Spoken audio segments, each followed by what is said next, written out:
Last time on Dice Funk. They are my brothers. Oh. It's an adoption thing. Don Caravella was a father to everyone. So you kill my crew, then you hire me to take over your brother's entire criminal empire? It's related to the tablet we saw that had like the slug creatures becoming like people and the whole home world getting destroyed thing, I think. Yeah. Is it one of those slug men? So Noble did something better. He created a new creature. Because I feel like if you get a bad roll on this, you're gonna have a brain explosion. 19! 19, very good. Its experience is terrifying because it's scared. The way Jacqueline's maces work is that it embodies something from outside in the world of forms, correct? It sees Courage and goes towards him and begins disassembling him. I'm leaping in front. If I see this happening, I want to dive in front. Is there any particular limbs you're comfortable losing? Left leg. If nobody else does anything, I'm obviously gonna jump in front of my son. No. Dregg's going to get between Objectivus and the thing, and he's going to wrap his entire body around it. Use his conduit power, and it can't KO him. Yeah, the Witchlight dissolves your hand and then your hand reforms because you are literally too stubborn to die. I'm going to cast Command. That was command to swallow. Stop. Stop telling people to swallow. Just stop will do. Your knuckle-dragging, drooling parents. Oh, yeah, them. Rip out his esophagus. Is it an Invicta tattoo? Of course it is. She betray! On Olivia's other leg, the one that was not destroyed into material components, along basically from like the knee down to the ankle is the Invicta tattoo facing out, essentially.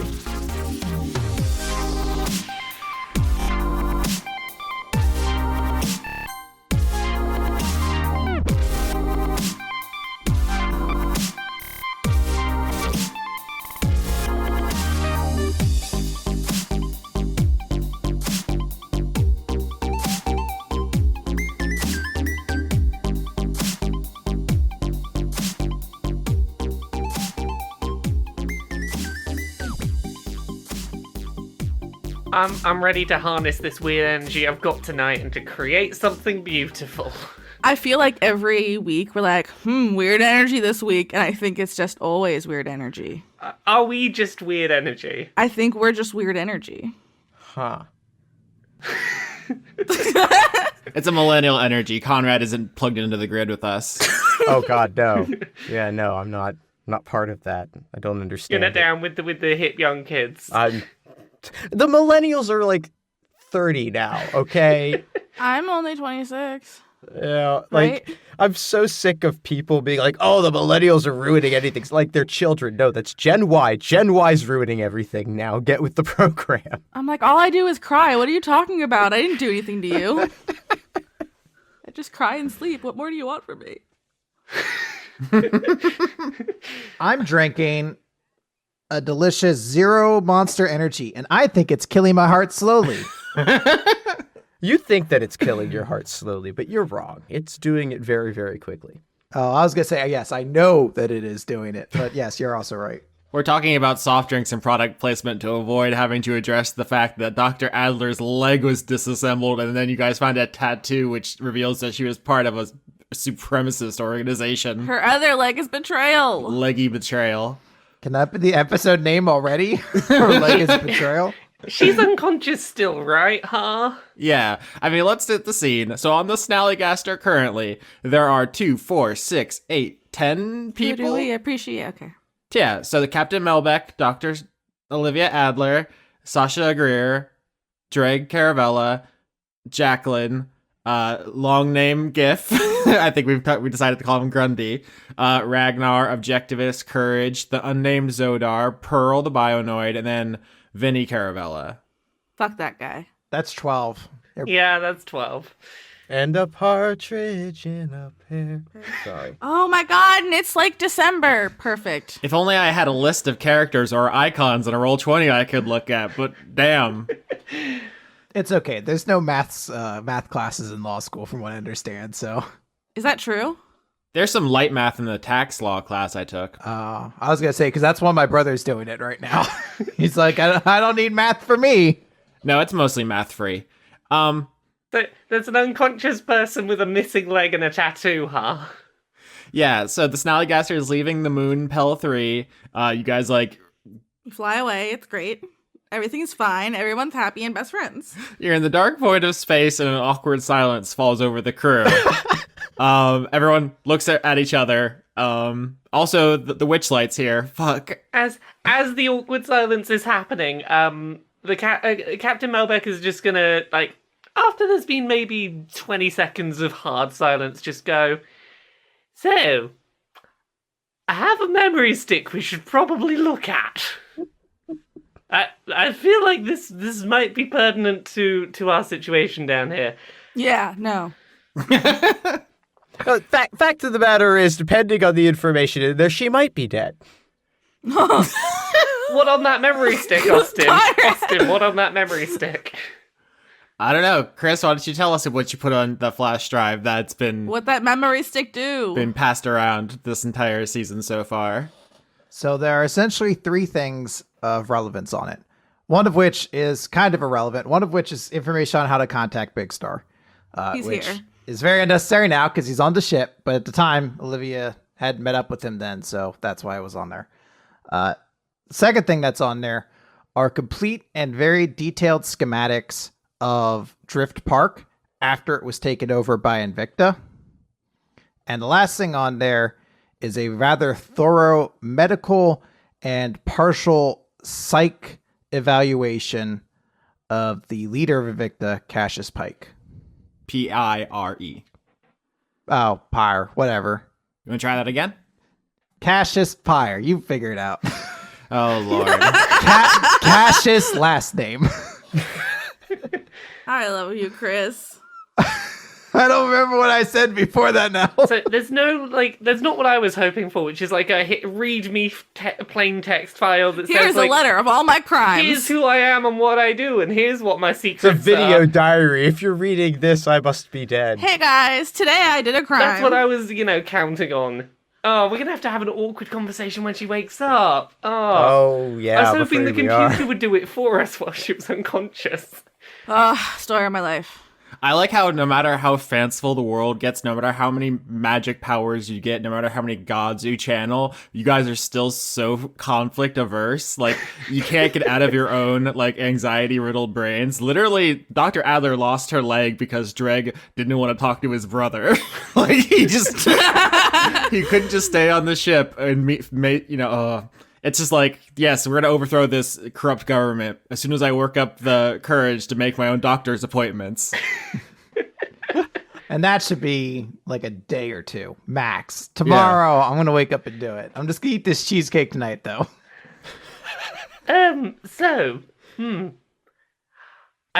think the contents of this memory stick, all it really does is confirm what the tattoo probably already told us. Some sort of Invicta dealings going on. Part of me wants to think on the positives, think, optimistic. Maybe they just were undercover with Invicta for some reason. I don't think that's it, is it? I don't think that's it. Hey, Big Star. Oh, man, I really was hoping no one would notice I'm still here. Jigs up, man. What's up? What's up, bro? Oh, boy. You got some splaining to do. I don't even have an icon in the Roll20, and Austin left him out of the summary. How did you know I was still here? Because you live here, bitch. Big Star, you wouldn't happen to have one of those tattoos too by any chance, would you? You're all looking at it. I wear an open front shirt all the time. Wait, is it like on his chest? Yeah, he covered over it with the star. Oh, okay. Oh, Are you cool now? He's one of them people what had like a swastika tattooed on them and is like, I'm just gonna tattoo over that with something else. No, thank you. Yeah. Exactly, yes. So, Big Star, do you want to do some explaining? Because we got some questions. I really don't. I'm gonna go make a leg prosthetic. I will talk to you later. If you don't... Like, the captain's gonna pull out the shotgun and be like, do you really not want to answer these questions? I have detect thoughts anyway, so I mean, try it, bitch. Big Star out! Man, that guy is awesome. I think, like, in the background, the Witchlight is, like, trying to disassemble the ship's engines. Are we not allowed to ask Big Star for answers? I mean, I think he has, like, a little machine shop where he, like, makes repairs and improvements and stuff, and he's trying to make a leg prosthesis for Dr. Adler. He's not actually gonna escape. I'll go yell at him if I'm allowed to go yell at him in the room. Lauren, were you saying that you have detect thoughts you can do? That's what I'm saying. If he doesn't give me the answers freely, I'll just detect him. Oh, God. Scrub. Do that thing, detect thoughts. Well, I'm gonna see if I can just go yell at him into giving me answers. In the background, the Witchlight's taking apart the thing that lets the ship fly. Oh, well, I would assume that Dregg has, like, Vinny is secured somewhere. I assume we said the last episode you guys put him back in the boyfriend Brigham. Yeah, so then Dregg's gonna occupy the Witchlight because he doesn't know what else to do. She's gonna go keep it company. He's like a cat toy and like... Like, just get in its way if it starts to get in the path of anything dangerous and sort of move it. Let's just keep it in the boyfriend break area. I mean, you can't really stop it from doing what it wants to do. It can't be communicated with. It can't be bargained with. It can't be reasoned with. But you target it using your conduit, and it can't KO you. So you can basically just keep getting in its way. Yeah, that's the plan. Yeah. Put it in like a baby You just Bjorn. keep popping up in front of it going like, peekaboo. Like, we will have to find a longer-term solution, but for now... It's an important image for me that this thing's like marauding around this ship. Anyone who touches it would be killed, and Dregg has to keep basically blocking. Chasing it around like Yeah. like a fucking kitten. Yeah. The world's deadliest kitten, yeah. Aww. So, Big Star, back to the point. Are we going to detect thoughts on you, or are you just going to give us some answers to what's going on here? If I were you, I would not detect my thoughts, and I would wait for Dr. Adler to wake up and ask her. That's what I would do if I were you, Captain. And may I say, you're looking very dashing today. Hey, stop that. Sasha, I'm going to need you to read those thoughts. I'm gonna try to persuasion roll him real quick first. Because I don't want Okay. if I can. Okay. Listen, man. I bet you this is going to be a very high persuasion number. I have a +7. Hey, dude. I know you're like, don't want to tell us. Wait for Dr. Adler to wake up, but she lost a leg. Who knows how long that'll take. And I'm really mad that you've been lying to us this whole time. And, don't make me use a spell slot on you, dude. We're bros. Just, like, fess up. Like, come on. We already know. Just tell me. What's a spell slot? Nobody knows. Oh no, I tripped into the escape pod. No! Fuck off. I got 21. Respect it. Why is everyone on this ship so adverse to just talking to each other? Everyone here has a terrible secret nobody wants to communicate. Just speak to each other like equals and friends and comrades, or we're all going to tear each other apart. But you do it, Yes, too. and you are right now the person who is not doing the talking to us. It's not my life to talk about. Okay, but what about your involvement with the victim, my dude? He holds up where he used to have an arm and is now a cannon. He's like, we're not on great terms. Why'd they take your arm? Because I was helping Dr. Adler escape. Why was she escaping? Wouldn't that be great to ask her? Why don't you just give me an outline? I've got a terrible medicine roll, but I want to do a medicine roll to be like, how can I wake up the doctor so we can just ask the doctor directly? We spent 45 minutes trying to avoid letting Chris give his character's backstory. That's true. I just like to yell at Big Star. Okay, I have a 9. Do I know? Will slapping her around the face wake her up? You have no idea what the 9... I'm gonna roll 2. I slap her around the face. Oh, I rolled a 5. I know nothing. Okay, Sasha and Captain Melbeck just start slapping Adler. Wonderful. I'm sorry. Like a tennis match, just slapping her face back and forth between the two of them. It's bad cop and bad cop. Chris, please just tell us she wakes up. Yeah, I mean, if you wanted to wake up, you could just say so. I want to wake up. Yeah, I mean, I guess she'll wake up with fucking bruises on her face now. I have hollow bones. That's a lie. Yeah, that's sure. Okay. That's how that works. Science. Good morning, Doctor. Good morning, my How are darling. you? How are you doing? Have sweet dreams, were you? we I'm in the worst pain that I've ever been in my life. And that's including the fact that I was kicked by a mech Oh, yeah. into a tree well, very shortly that ago. makes 2 of us right now. So I'm just gonna go out and say it. Do you want to explain that Invicta tattoo? So Olivia will look over and she'll see that I guess it's currently exposed. And she'll say that Yes, that. it's an irrelevant thing that you shouldn't need to concern yourselves with. No. Are we going to be going after Anthony Jr. then? Are you gonna answer our questions, madam? Big Star's like, Doctor, they're getting out the mind probes. I stalled for as long as I could. Look. We've had an interesting time on this ship recently. It's been revelations all abound. We've had mine. We've had Dregg's. I think it's time for you to be open with the crew so that we can get everything out in the open and that we can just get on with our missions without all of this whatever's going on lingering. Why does everybody but me have a crazy secret? Olivia's gonna stare daggers at you when you say that. Oh, God. What I do? I'm not hiding some dark backstabber history from you. I'm hiding something that legally I need to keep secret to keep somebody away from finding me. Okay, but do you want to explain? Are you stealing Invicta? Did you deflect? Did Are you you gonna kill my deflect? son in his sleep? What's going on? Why would you presume that I'm still with Invicta? Well, maybe because you had a tattoo and didn't tell us. And you didn't get it covered or removed. That's not that hard. It's the future. It's magic. It doesn't come off, Big Star says. Damn magic tattoos. He covered up his. Also, even if I wanted to get it removed, it's a very distinct tattoo. When people see that that's the tattoo you're removing, it's something notable that they'll keep in mind.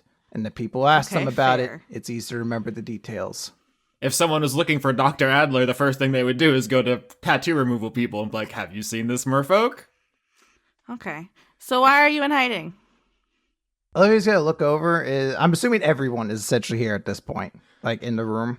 Yeah, Except for Vic. I have updated my count. There are 14 people on this motherfucking ship.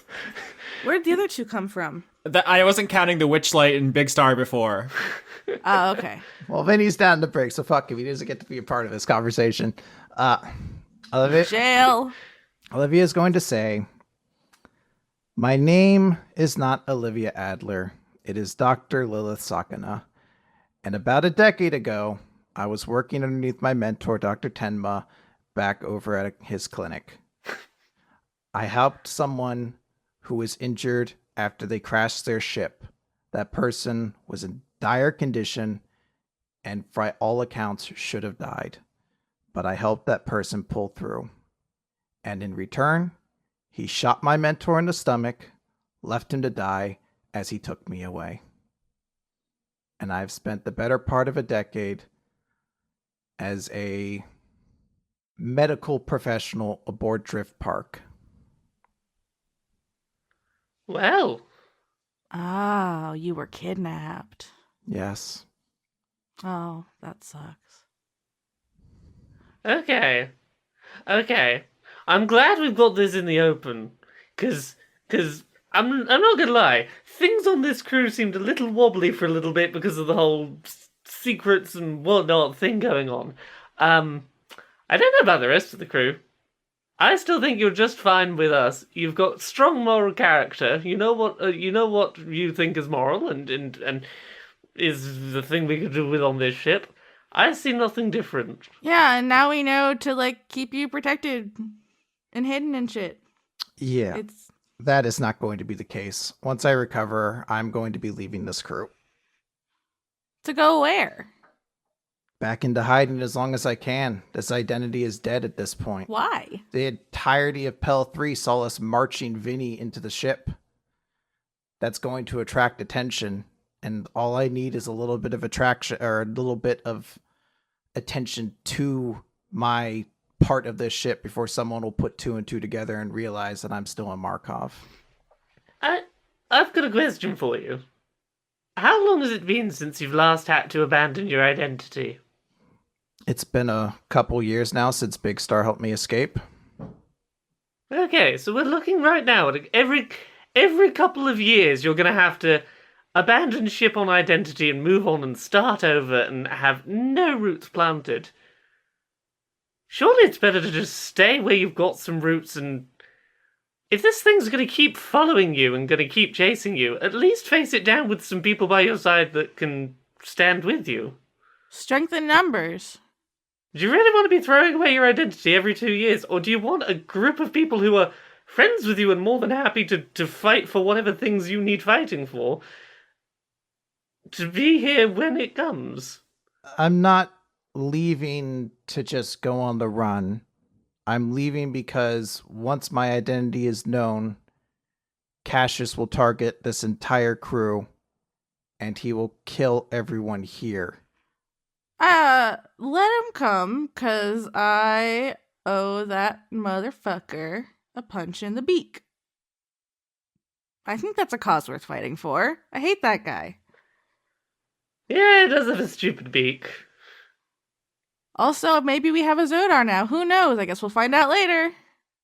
A Zodar will not, unfortunately, change that situation.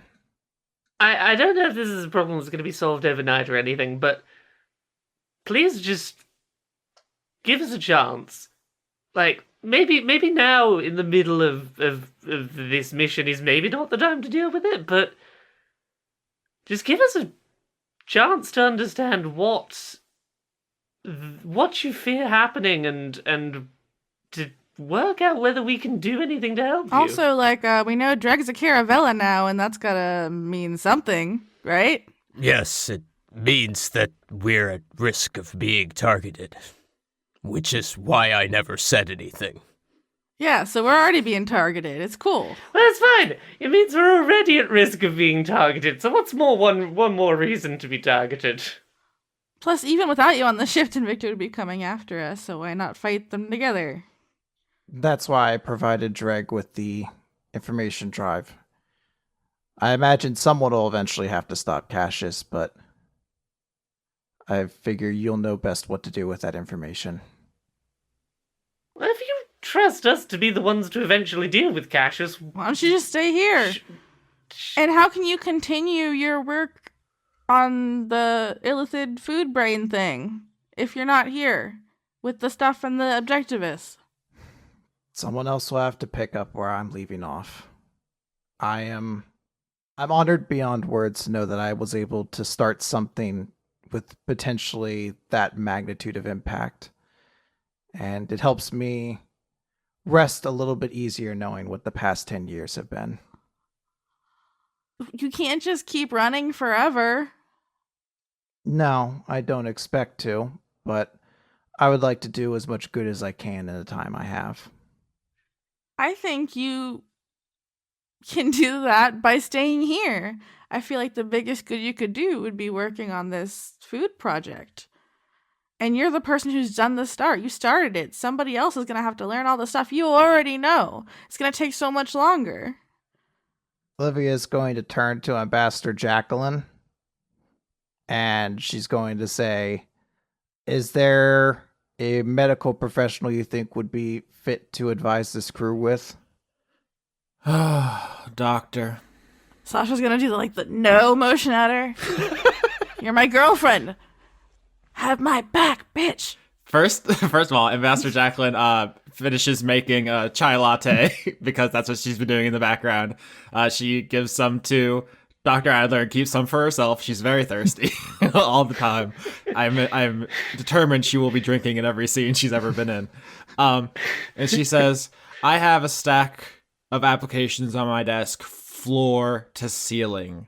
Several of them, probably, of people who want to be adventurers on Earth. This job attracts a lot of different kinds of people, but most of them young and angry and nowhere to go, and they just want an excuse to kill things. Most of my job is weeding those kind of dangerous people out. The stack of applications for medical officers, well, stack is a bit much. I like to look at the empty space and dream about doctors applying, but most people who spend their entire lives learning the necessary information and techniques don't want to fly halfway across the galaxy to have their brain eaten by space worms or whatever happens in this job. The post-scarcity economy on Earth is good for many things. There's no hunger, the water's cleaner than it's ever been, the air's cleaner than it's ever been.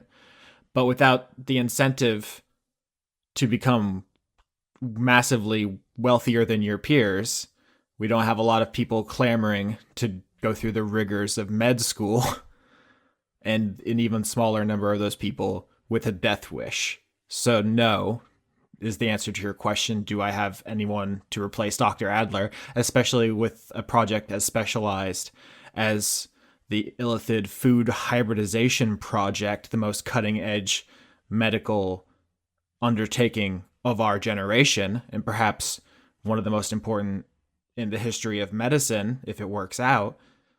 When we were having discussions about second in command for this ship, the whole reason why I didn't put you in consideration was I didn't know what was going on with you. There was just something happening that there was an unknown. It was a dangerous quantity, but I need someone with a moral standing that is willing to say no to me to be second in command of the ship. Someone who would do as you have done, where I have ordered you to do things and you have objected on moral principles to do with what you feel is right for protecting people. I need someone with that kind of moral standing on this ship. Olivia will look over then to Jacqueline again and just say, I'm hoping that you understand the ramifications of this then. Doctor, I'm standing in a pile of your leg ashes. Can we drop the obfuscation? Let's all speak plainly here. It's gone off the rails. Well, first, I want to say that I think you could have picked a slightly less intimidating way of saying that you knew what my real identity was back at that party. Adventuring is not for those easily intimidated, Doctor. You could have dropped that in a less sinister way. I'm extremely good at my job, and part of that is being very sinister. I see that. Well, I'm assuming the Earth Embassy, then, has some measure of knowledge of the threat that Cassius poses. The Sol Embassy considers Cassius very much like we are going to have to consider the Witchlight. A very powerful, potentially dangerous, but potentially very useful force. It's like having an army entirely made out of poorly trained tigers. Sure, they may eat your enemies, but they're going to come back to you eventually. Then you should probably have this too. And Olivia is going to throw over one of those drives. It's essentially identical to the one she gave Dregg. You just have like 1 million copies in your coat? Yes. I had to assume that I might potentially die, and I was going to give these out to people that I thought were to the relevant I was people. literally planning to give one to Ragnar after this. You're gonna just save it to the cloud, honey. It's not. Yeah. It doesn't have to be a whole thing. Just like tell someone your password. I like the theatrics. Imagine like one of those like coats where you open up, it's like, hey kid, you want to buy some flash drives? What are you buying? I've got some backstory. Jacqueline says, the problem with Invicta and Cassius is that they're popular on Earth. He's a war hero to a lot of people, and Invicta is, if a minority, is still an important interest politically. We can't come out against them without serious repercussions. I hope that you can assist in whatever ways you can, as I imagine sooner than later they're going to start gaining interest in this ship. Well, here's what I'll say. We are a crew, and I'm more than happy to take the consequences that come of that. Because we're not leaving you out to dry to just have to run off again and hide yourself off in space. Yeah, we'll follow you. If they want to come for one of our crew, they can come for one of our crew. We will deal with that problem when it arises. Understood. So you're saying? I suppose that's the only logical option at this point. Right. Family drama out the way. We have some things to deal with. We still need to go take down half of a crime family. Half? There are 3 of them. I suppose it's probably half. Dregg, where are we at on plan continue to deal with the Caravellas? Where are we on that plan? Right now, we're keeping Witchlight occupied. What is that accent? I don't know what happened there. Dregg became Jamaican off screen. So all of a sudden, I have boyfriend? I am Dregg. I'm sorry, it was very good. I was just very surprised. He's very excited because he's been moving around for a while, just keeping this thing contained while y'all talked. That was perfect. I make the lasagna. I don't pay the taxes. Reminder for just out of character. What we've dealt with one of the Caravellas. We're gonna go drop them off into prison. What is the plan with Caravella number 2? Well, the plan was to assume control of Vinny's half of the family and blame Tony for what happened, but that's blown, so... Is, at this point, the best shot of Dregg taking charge of that whole situation for us to go and fight the remaining Caravella brother? Oh, boy. Ragnar's the person who's been undercover with Anthony Jr., so I think he's going to speak up and say, all right, so we're not going to attack the Man of War with the Snallygaster. The Man of War is full of ships the size of the Snallygaster, which is each full of ships that can defeat the Snallygaster. So that is not going to happen. Can we all be okay with that? Oh yes, I'm okay with we don't fight the ship against the ship. Can we deal with the one individual man inside the ships? It is possible. We have a being that can disassemble people. That is a very powerful weapon. It is indeed a very powerful weapon that currently we seem to be the only ones with the power to corral. Yeah, can Dregg just, throw it at him? It is possible. How you're going to get in a room with him without being shot to pieces. Are we also just accepting the idea of using the Witchlight as Murder? a murder ball? It's extremely problematic. Let's all be okay with that as well. Yeah, ideally we wouldn't use it as a murder ball. Getting into a room with Tony probably wouldn't be too difficult because we told him we would go deal with his brother, and we did. Yeah. So we just have to go back under the pretenses of we dealt with your brother. We are back here now. We dealt with your brother, here he is. We dealt with your brother here. Oh, that is an option, I suppose. More murder. I feel like we should be doing less murdering. I know I've done a lot of it, but it's not the best.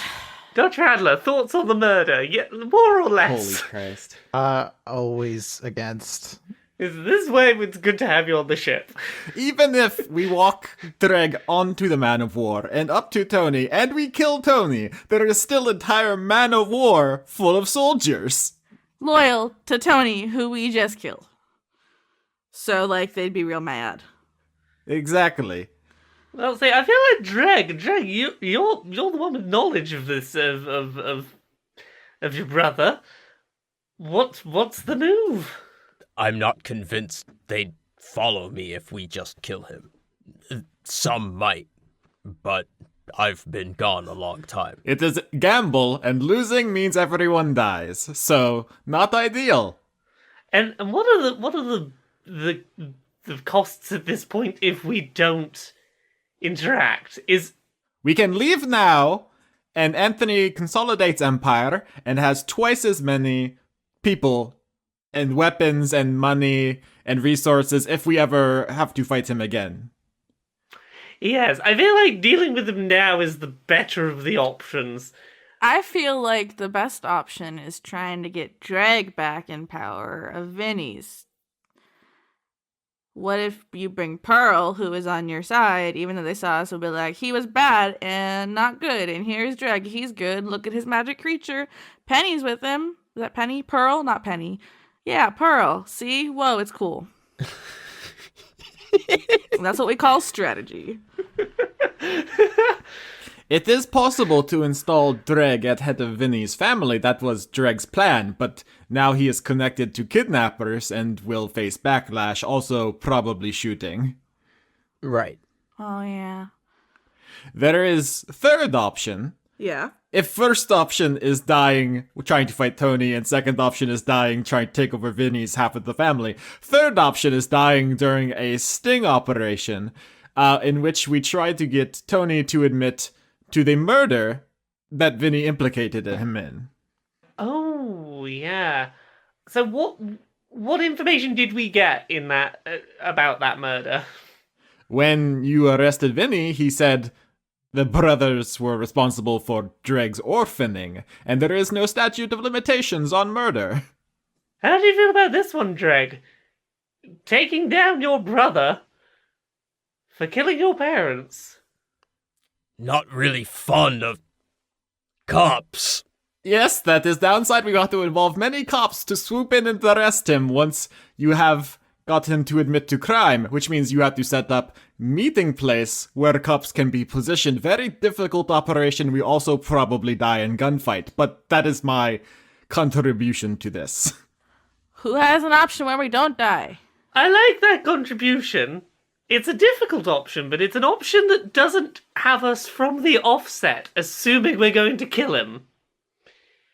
Which I feel like is something we can maybe get behind as a crew. I wonder if there's something that would get Anthony off the Man of War. What was Anthony's conduit power again? Vulnerability. Yeah. I mean, the best option to maybe get him off board is to secretly relay him a message that both of his brothers are on the ship. Oh. And he could personally make the decision about their fates or something like that. I mean, if you're going for that, and then we just fucking gank arrest him. That is an option. I'm not crazy on it. I'm just throwing that at it. We have the conduit of communication that could get a message over there to be like, hey, phones exist. your You guys are brothers. thinking way too much about shit. Phones exist. It's not a big deal. What's your plan? I think that is a solid plan, is get him here under the pretense of we got your brothers. I want to stress, this is very similar to the plan we used for Vinny, Which and did it not ended up go with well. a monster eating half of our ship. And like, Well, to be fair, we couldn't have anticipated a monster that would have eaten half the ship, so what's the chance that the second brother's gonna have one? My desirability as bait was the entire reason for keeping my identity a secret. and then we just get him to admit to killing Dregg's parents, and then we can arrest him. Then the cops pop out and arrest him. Yeah. So, A, where are you setting this ambush that Right. is both away from the Man of War and somewhere cops can hide, and that Anthony would agree to? Fighting ring? It's like, what's that really shitty planet we went on the first mission? Oh, Fermat? Or no? Fairmont is the metal planet with no atmosphere that's radioactive. Yeah. Yeah, the shitty one, yeah. Yeah. We got a lot of suits. Yeah, you know what? He probably would not expect there to be cops all over Fairmont, because that's like having a sting operation inside an active volcano. I mean, I'm assuming the cops would have their own radiation suits, and then, like, we have 8. So, I mean... Yeah. Sting operation on Fairmont. We let him know, hey, your brother's still alive. Yeah, this is a really good plan. I had no idea this is how it was going to shake out. A lot of stuff. For the audience, we've been on this call for an hour and we've had 2 conversations. So I don't know how much got left in, but it's been a wild ride for us. If for you it was, so Doctor, what's your backstory? Oh, I got kidnapped by the villain. Cool. What do you guys want to do? Let's set a trap. Okay. Like for us, it was much longer. Hey, we have like emotions to work through, Austin. You gotta let us. It's still Tuesday though, right? Like it's Wednesday for me, Conrad. It's Wednesday for me. it feels like Wednesday for me too. Oh. So you guys are going to set this trap on Fairmont. You know, let the cops know. They take Vinny away. They're going to, teleport him to Gloria, put him in Terminator prison with the other people who've been arrested so far this season.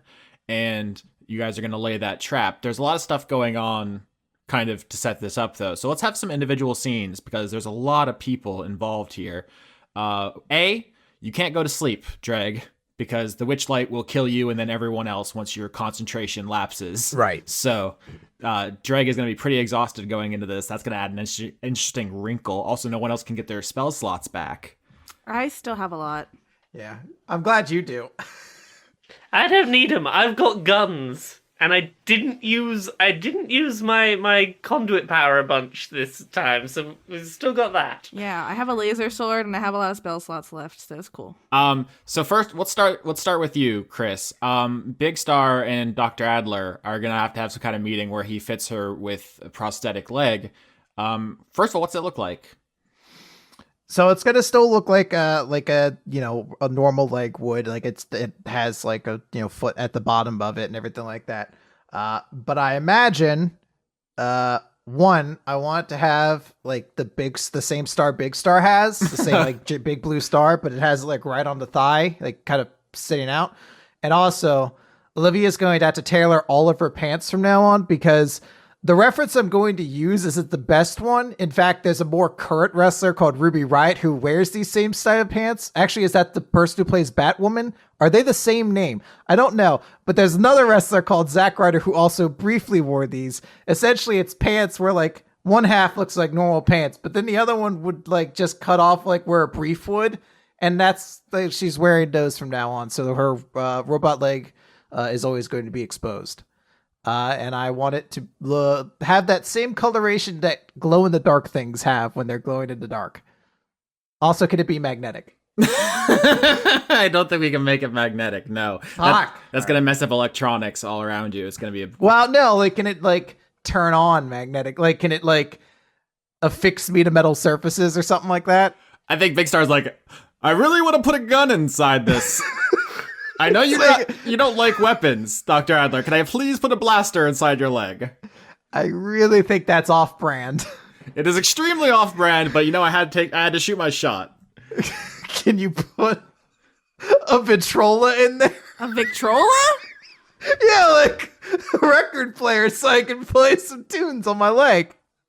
MP3 player at least. Come on, help me out here. I can only do FLAC. We're in the future. Come on. God damn it. Also, Chris, Ruby Rose is not Ruby Riott. Those are 2 separate human beings. Ah, okay, there you go. Ruby Rose, that's what confused me. All right, there we go. I thought Ruby Rose was that actress. She is. Ruby Riott is a professional wrestler, though. And I mix those 2 names up a lot. Ah. Because who has the first name Ruby and then the last name is an existing word that starts with R. And it's like 4 letters long, although Ruby Riott spells it with 2 T's. Because that's edgy. Who would be named after a precious stone, Pearl says, walking through the room. Semi-precious. It's ridiculous. Ooh, take that, Pearl. Okay. Fierce. All right, so Dr. Adler has her leg and her pants that are all specifically tailored to show off her leg. Do you want to say anything to Big Star about how all that went down? I imagine their scene specifically kind of doesn't, but there is a period of time afterwards where like he's helped get Olivia fixed with her leg, and she just kind of grabs onto his hand, and they just kind of share a moment of silence together. Wow, we really don't like talking about our feelings on this show, do we? Comedy show, everyone. Okay. I gave Austin the opportunity to allow me to be a muscle shark who skateboards around, and he said no. I don't remember that. Well, I made many jokes about it. That really sounds like something you would say no to. But you say so much gobbledygook garbage that I assume most of it's Hey! not Hey! serious. There's treasures in there. No, they're great. I just don't know when you're being serious. You cried wolf too many serious. times, Chris, and now it's all wolves. Oh, I love them. Oh no. Hello. Okay. I think Big Star just says, were you serious about staying? Because you were planning on leaving before you lost your leg, and now you've lost it. And it feels like you only have more reasons to leave. Are you going to sneak out the back? Fucking shut up, Big Star.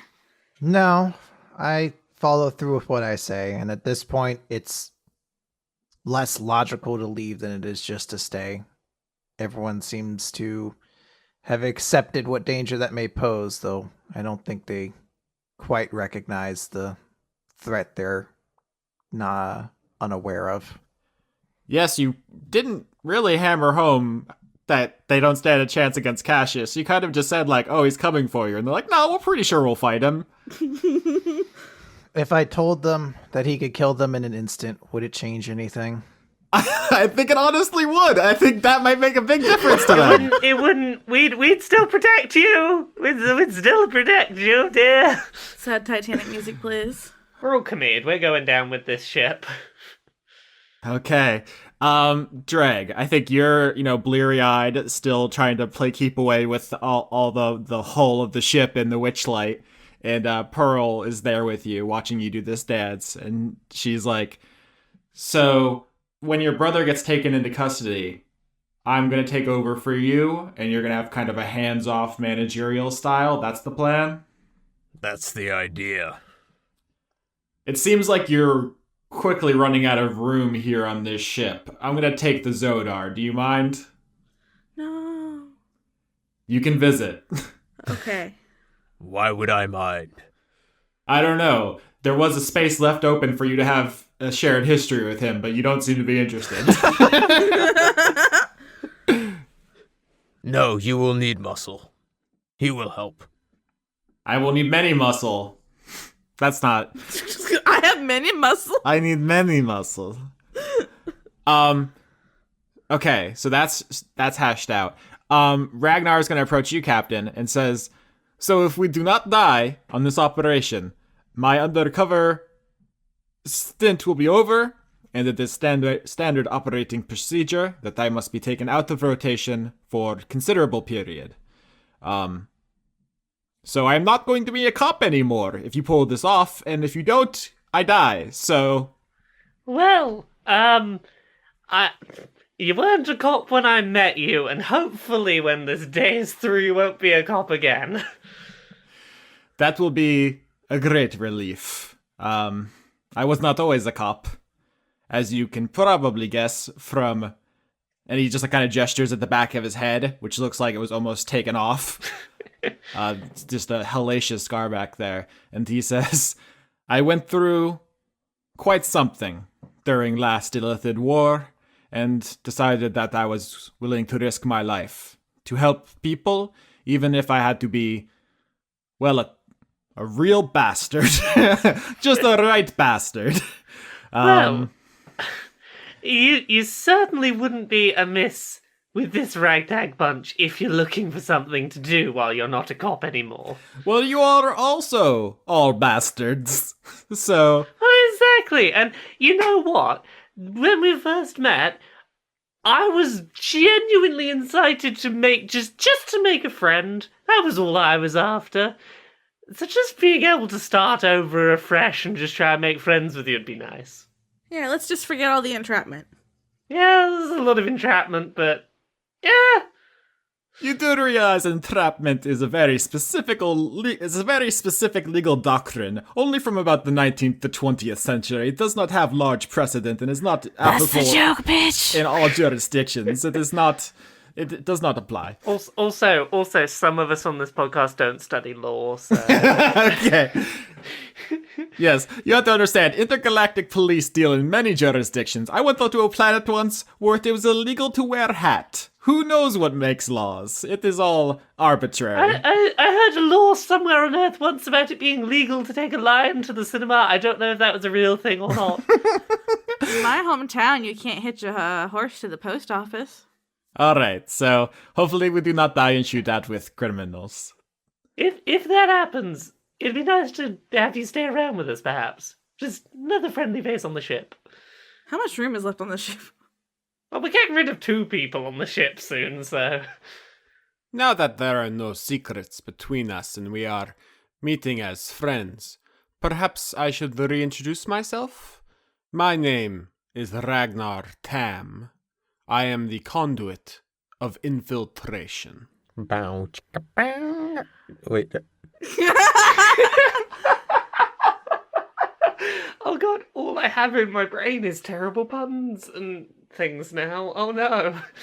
Also, I've been talking to people in the Discord about this, but Ragnar is literally just Prince. Oh, physically.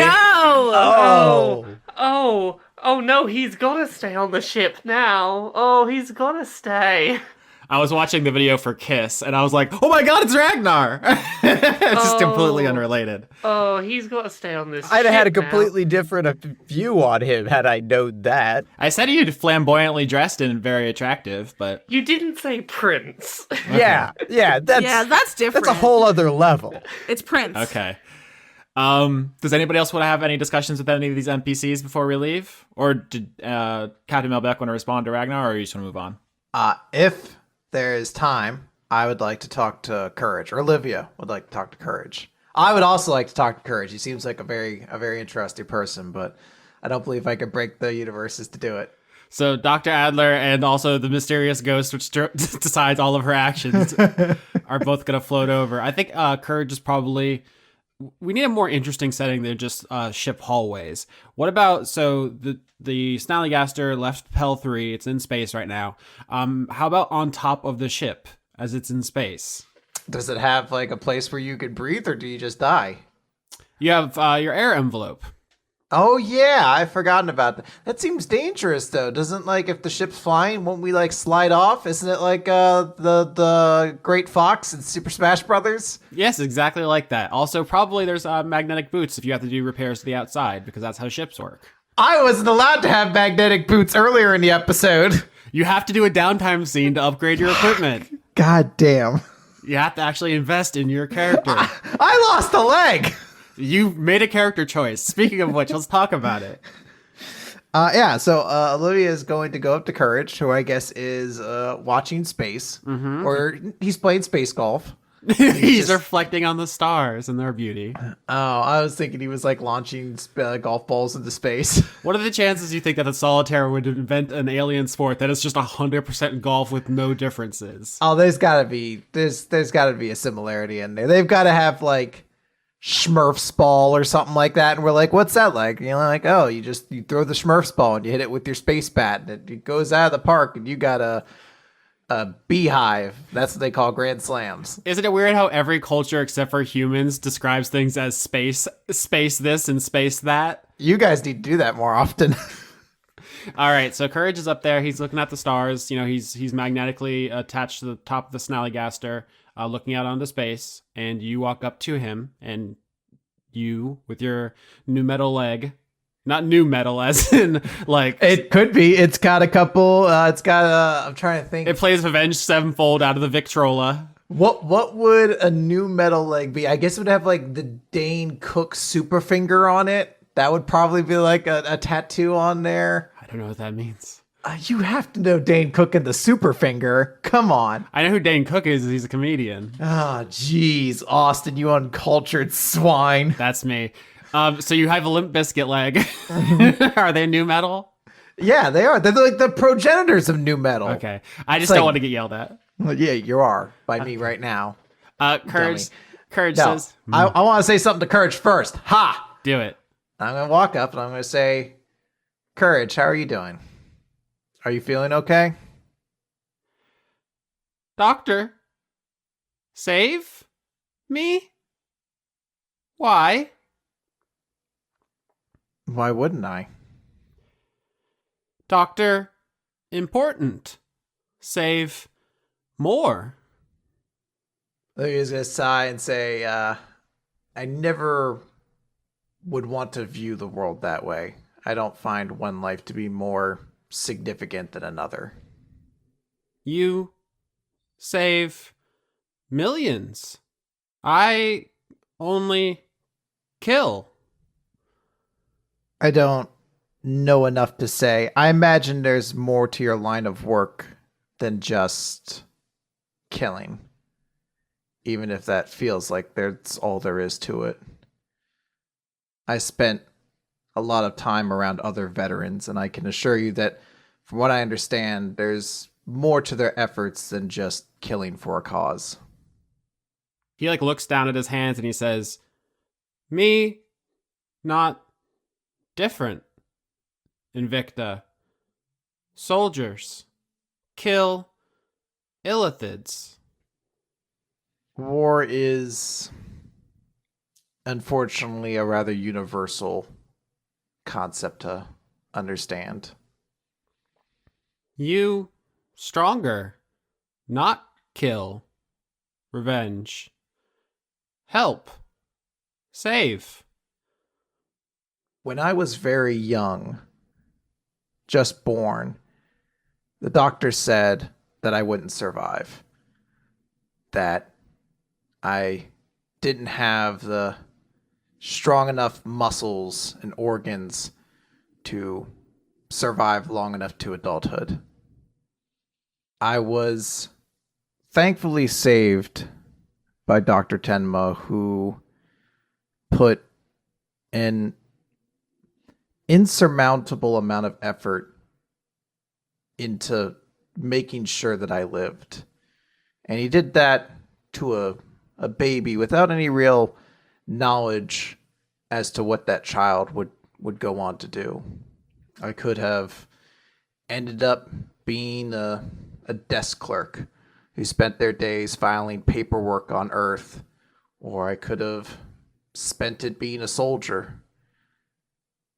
When I was old enough to know everything that happened to me, it put a drive in me to make everything that I have in this life worth something, and to give back for that chance that I was given. And it's not an easy road to follow, but it's what makes me happy, I suppose. Still called Olivia Adler? I have grown accustomed to it. I'm not going to be upset if you continue to call me that. It's been a long time since anyone has actually called me Lilith. Maybe try. See. Feel. Whatever rocks your boat, space dog. He points at your leg and he says, "Leg! Shell." And then he points at his own leg. I know. I was trying to get it matching, but yours is of too high of a quality for even Big Star's impressive skills to match. We upgrade. Olivia's gonna walk closer to kind of. I guess is Courage sitting down? He's sitting down. I'm telling you this right now, Austin. He's sitting down. Paint me the scene. Yeah, and Olivia's gonna sit down. She's gonna say, "How do solitaire share affection with one another?" Solitaire share biomass. Bodies fragile. Intimate. Guess that's not something we can really replicate. Well, maybe not yet, at least. It's always something worth trying, right? After the Illithid Food Project comes the Solitaire Sex Project. Yep. No, but Olivia will say, "That sounds quite nice," and she's going to put her hand on top of one of Courage's hands. That's a good end to the scene. He saw it in a movie once. He knows that humanoids hold hands, so he gets it. Yeah, he did it. He's seen all the good movies. The Dark Knight. That's the only good movie in the Dice Funk universe. White Chicks. No, my God. No, don't say that. Kara just seen White Chicks, please. I don't want that out there. I'm gonna kiss my girlfriend. Now, how serious do you guys actually think you are right now? Because I feel like you're on different levels. You're U-hauling pretty hard. I can just like making out with people. It doesn't have to be like a thing. Okay, I'm You just did not sure. just excitedly call her your girlfriend. She could be one of many. Paint me the scene. I was gonna say I dipped her, but I'm gonna try to dip her. I'm going to roll athletics to dip somebody twice my size. Did you just say that you have hollow bones? Yeah, that's why it's gonna be funny. Okay. I'm so ready for you to botch and break your hollow bones. All right, I'm gonna roll to try and dip this big lady. I rolled a 15. Do I dip her? I think she has to help you with, like, she doesn't do it like over, like, It's subtle. yeah, she doesn't do a big thing out of it, but she's doing a lot of ab work. Oh, hot. Normally when I say paint me a picture, I mean like describe the scene, like where are you on the ship, what's the lighting like, and you're just like, We're in my nest okay. now. We're in my room, and I'm gonna dip her into the nest. Well, And there's smooch just her. a lot of imagery. She's gonna Yeah. stop you when you start your smooching assault. Don't say it like that. No, okay.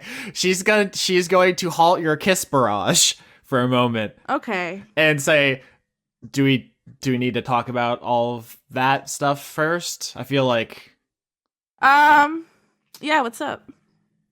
What's your deal? what's my deal?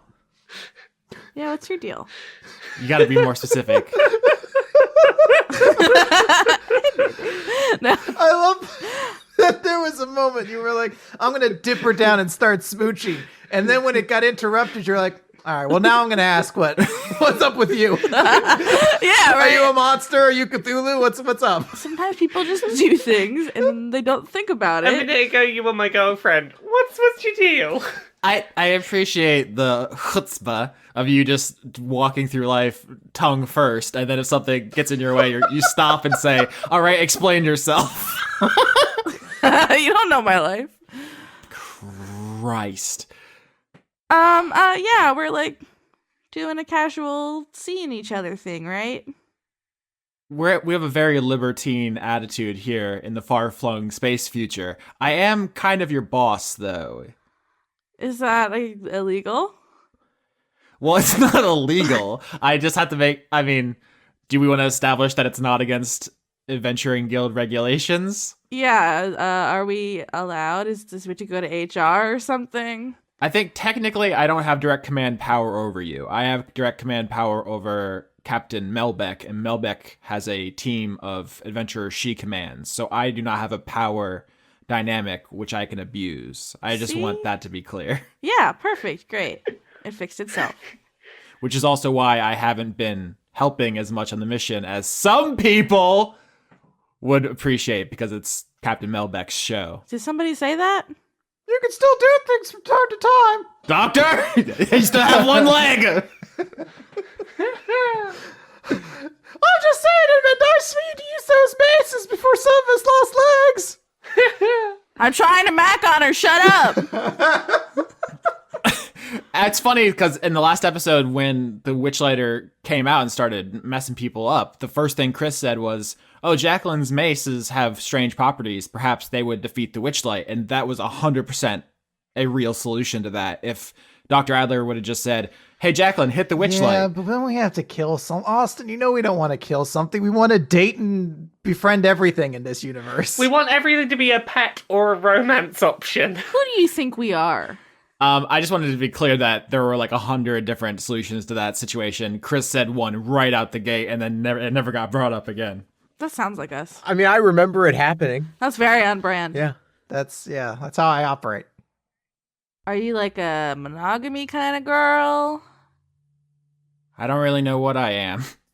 Like I said, I lied about my age to join the military as a teenager, and then I spent most of my adult life crushing people's skulls. Oh. And then I do the job I do now. I don't have a lot of experience in this department. Yeah. Me neither. Kind of. Well.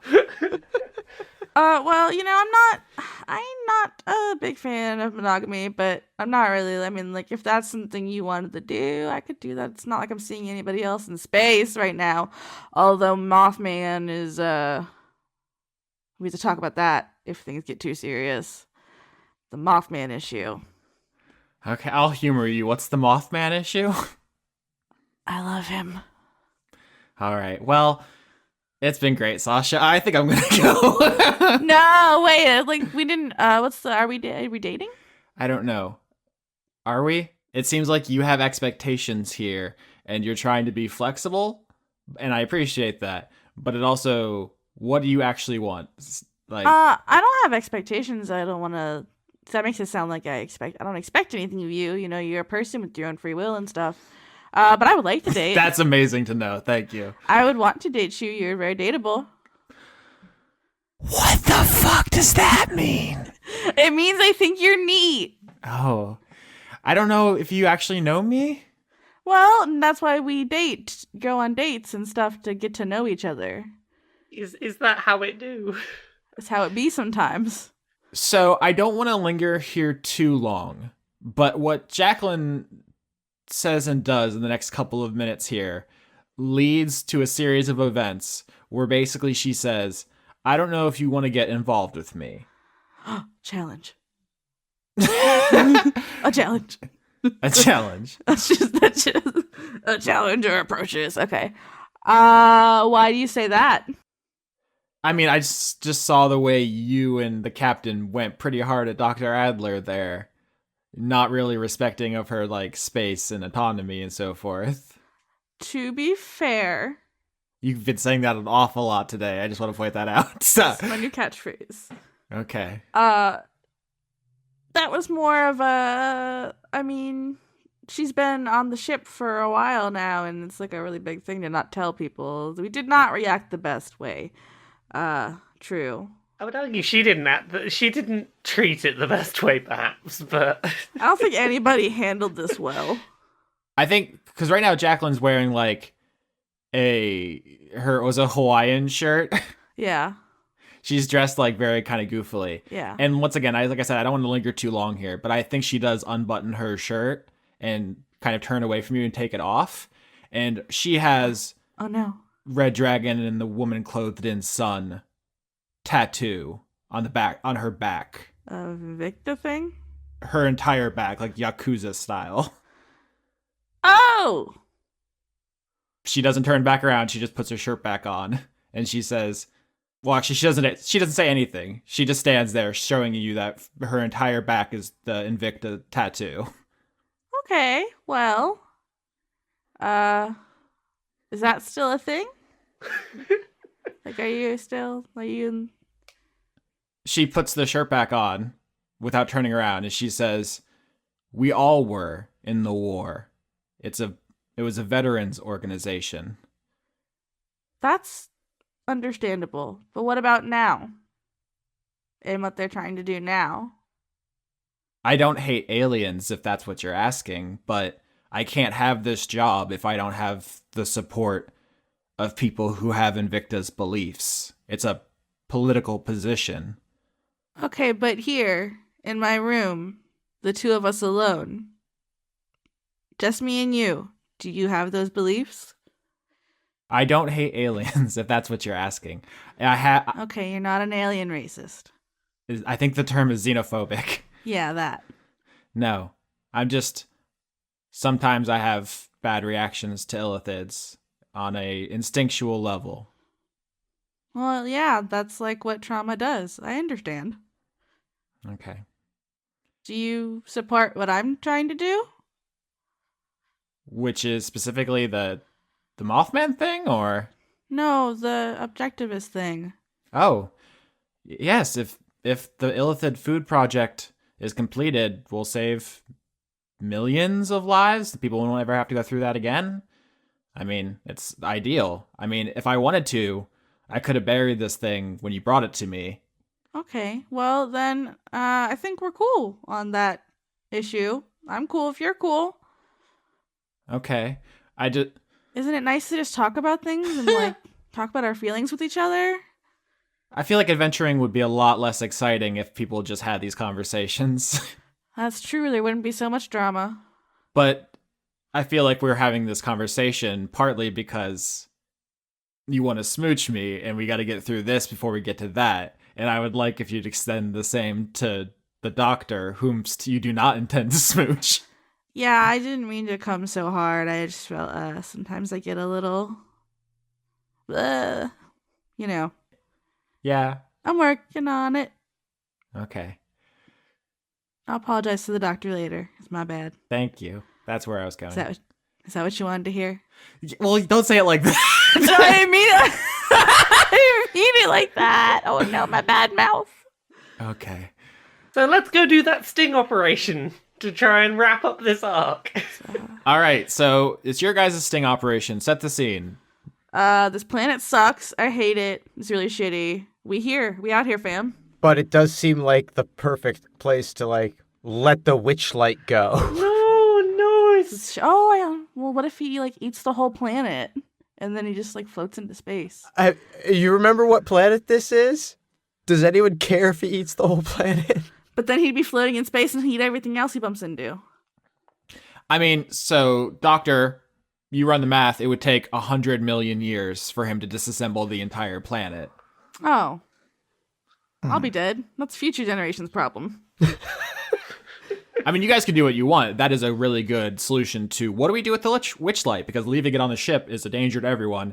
It can't be communicated with.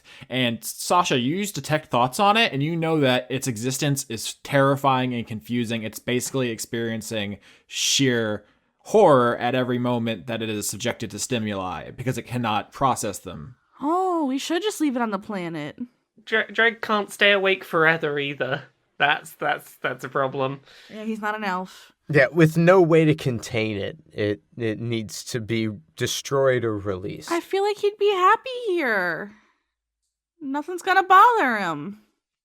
I think maybe we don't dump it off the ship until Anthony's dealt with, so he doesn't weaponize it against us or anything. But I mean, if we leave it on the ship, it's just going to reorganize our engines and steering console and everything. Yeah, it has to. Yeah, if it's left on the ship while we're dealing with Anthony, the ship will be fucked. okay, put it out on the planet, somewhere away from where the sting is happening. Conrad, I nominate you to DM the scene of setting up this sting operation on the surface of Fairmont. Describe how this looks so that we can have this scene. I mean, this is just a barren surface. Mm-hmm. That we... Oh, you know what, though? You know what's here? Objectivist's held research lab is here. Oh, yes. Yeah. Yeah, we could use that. Didn't we walk down a hallway with like a bunch of rooms, like a bunch of like cells or whatever? Yeah, that was in the hatch. We could either be down there or near there. And then have them come out of the room, when you come out of the hatch. I mean, Ragnar will tell you that going down in there yourselves that's just called a kill zone. Sitting duck? Yeah, in military terms, you don't want to give yourself no exit. That just means That's true. Anthony could just like fill the place with gas or something. You don't want to be down there. You want your backup to be down there. Yeah. We want the cops to be down there in the place that they... Okay, yeah, that's the plan. Cops in the hatch. Yeah, so we'll I mean, I guess we could conceivably just land closer since we know where it is. I feel like we're overthink squadding. Yeah, so the Snallygaster lands on Fairmont, the metal planet where you had your first arc. You guys go. I just take a table out of the out of the break room. Yeah. Didn't we have a table where you guys had the therapy sessions and we? Yeah. You just walk over and you just set it what it appears to be the middle of a plane. You know there's a hatch nearby with the Illithid's old laboratory in there. Ragnar fills that with cops. Yep. That's the plan. So the rest of the party, I'm going to say Ragnar's down there with the cops, and Courage is going to be with you. Courage and Big Star will be there. Is Dregg going to be immediately out there invisible? Yeah. Yeah, I think the whole party is going to be just like sitting at this table. I think maybe Dregg, you have the broken handcuffs on, but you're sitting to make it look like you're handcuffed. Mm-hmm. On the ship, only Grundy and Objectivist are on the ship, so they can make an escape if things go sideways and you all die because... Actually, is Jacqueline there, Sasha? I would like for her to be here. But I feel like she wouldn't because she was just like, ooh, professional boundaries. Okay, so Grundy and Objectivist and Jacqueline are on the Snallygaster. Oh, that's a fun triad there of awkward people to have around each other. Is it? Two people who I'm assuming served in the Illithid Wars against the Illithid and then a baby Illithid. Oh, but yeah, I mean, the Gifts don't care about so gift culture is they'll fight for anybody. They don't care. So, Okay. I mean, actually, you know what? You guys maybe should interact with Grundy some more because I feel like as you leave, he's talking to Objectivist and he's like, well, let me tell you a story, lad. I served on both sides of the Illithid War. I made, like, he's just going into the, like... I know Jacqueline's gonna do a murder. I get it, Austin. I'll talk with fucking HK-47 later, but I want to interact with Jolie Bindo first. He's got the interesting backstory. All right. No, I think Jacqueline just fucking goes and takes a nap. But yeah, Grundy and Objectivist are having a talk, and they actually probably get along fine because they both have this like sociopathic streak that results from their culture. Okay. Ragnar's with the cops. The Bastards, Big Star, Courage are at the table, and Anthony Caravella Jr. arrives.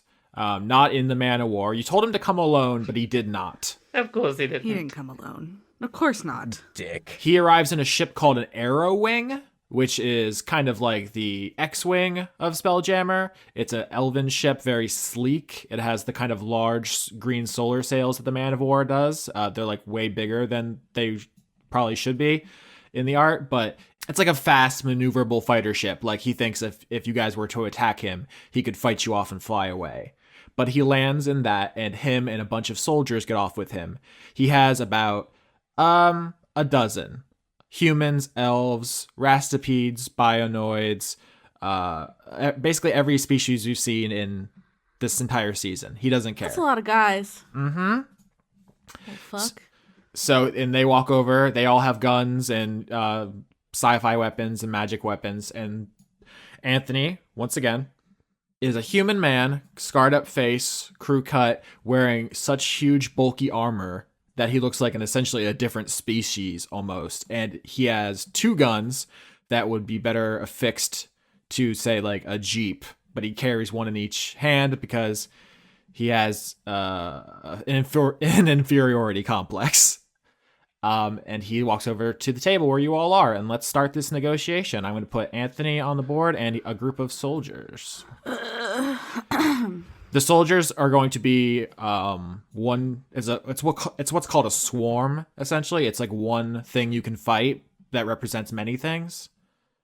So, Mr. Caravella, first up, we have dealt with your brother. Your brother is no longer in the picture. Well, I say your brother. Vinny is no longer in the picture. We've dealt with Vinny for you. Yes, I've heard. Arrested.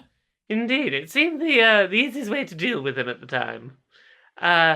Second of all, believe this might be you might be familiar with this one. He looks at you, Dregg. What? How do you feel about all this? This is the first time you've seen him in a while. You look tired. I am tired, Dregg. Tired of constantly having to pick up after your messes. So currently, we have